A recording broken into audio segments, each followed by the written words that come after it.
Hey, it's Wyatt, and it's November 4th, right before the election, and you might be seeing things like this. Right now, a total of 6 B-52H long-range strategic bombers, as well as a squadron of F-15 Strike Eagles and several aerial refueling tankers have been ordered and will soon arrive in the Middle East. This is on top of the B-52 Stratofortress planes that arrived yesterday that we talked about that are in fact nuclear-capable planes. There are a lot of people that are on the edge about what's to come tomorrow and in the coming weeks. Keep in mind, this is all by design, because while you have that, you also have this going on. 2 days ago, 10 to 15 DEC officers raided my home for a raccoon and a squirrel. We used resources from this state to kill a squirrel and raccoon and raid my house as if I was a drug dealer. We have resources to kill a raccoon and a squirrel, but we can't fix the major bridges down the street. Peanut the squirrel is heartbreaking, but it's by design. 15 agents to take down a squirrel and a raccoon. Just like when they attacked the Amish farmer selling milk. The whole thing is to get people riled up, and it's all by design. I mean, is that a true reflection of our country right now?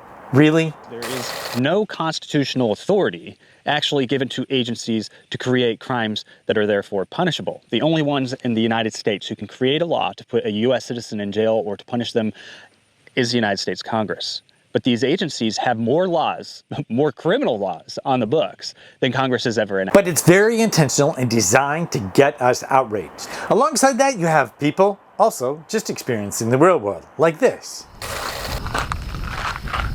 It is 1 a.m. and I was going to keep driving, but I saw the moon start to rise. So it was incredible. I had to turn back and get out my camera. I'm just going to spend the night here. I'll try to leave by sunrise, but that's in like 3 hours. But anyway, this place is really cool. It's beautiful. There's the moon and the stars and fucking no one is here. It's incredible.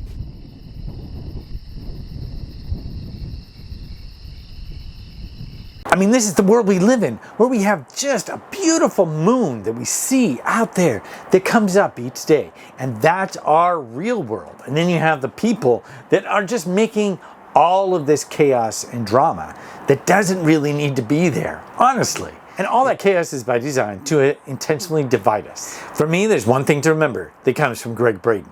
We're being told how scary the rest of the world is. We're being told right now, if we don't watch out, we're going to end up with a big mushroom cloud on the horizon somewhere. If these theories that now are being proven in Western physics work out the way it looks like they're working out, and our physical reality is based on where we place our attention and focus and our beliefs of those things, look at what's happening. The good news is the reverse happens and it can change in a heartbeat. We're looking at 2 very radical possibilities on the horizon right now. Either one of the worst, darkest times in human history, or we're all going to figure this out and heal and have one of the most beautiful 1,000 years of human history. The question is, what's it going to be? And I think we all know what we're choosing. See, despite what all the media, alternative or otherwise, are going on about, we still have the regular world that we can ground in. We still have a choice within the energetics of who we and what we are. The true nature of who we are has always been hidden from us. But it's at this time in our history where it's vitally important to remember that we are fractals of God. We are all frequencies of love, despite what some people will say and do. The infinite potentiality that we have within the day-to-day, within the second-to-second, is very real and very there. So when we're going through that chaos, we can remember what Gregg Braden says and bring ourselves back into nature, into meditation, into grounding, and know that we have more control than they give us credit for. We're going up against the chaos to just bring it down to the silence of the real world. Take off your shoes if you can and put your feet on bare ground. And then just sit still and listen. Listen to the real world.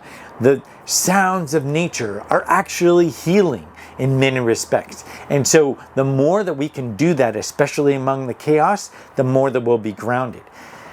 It's within that that we are actually emanating our choices outwards. And it's from that choice that we actually create conditions in our world. Not from the media, unless you let it hijack your mind. Not from the alternative media, and unless you let it hijack your mind and energy. It's important at this time to stay focused and grounded. There are global meditations going on right now. There are all kinds of people who are bringing their energy and grounding it and making sure that going forward, we do have choices that are well beyond what they will admit. I know a lot of my subscribers who watch on a regular basis are totally in line with this. There are some who will disagree, and that's okay. This isn't for them. This is for everybody who recognizes the powerful potential within our energy and what we do to co-create our future going forward. It's vital and imperative that we use that. Not just think about it philosophically. Not just think about it in terms of, oh, I want to manifest a car or whatever it might be, but actually shaping our co-creative future together. Because the more of us that really just ground ourselves in our purpose and why we're here, instead of getting hijacked by everything else, Hollywood and everything else, the better off we're going to be. That grounding may just keep us from going off into chaos. Hope this video finds you well, and I should have some more coming on a regular basis. Just like you, I'm having to do a little bit of a dance here and there, and it's always, though, coming back, refocusing, and reclaiming what energies we have on this planet. So, thanks a lot for watching. Like if you found it helpful, and I'll see you next time.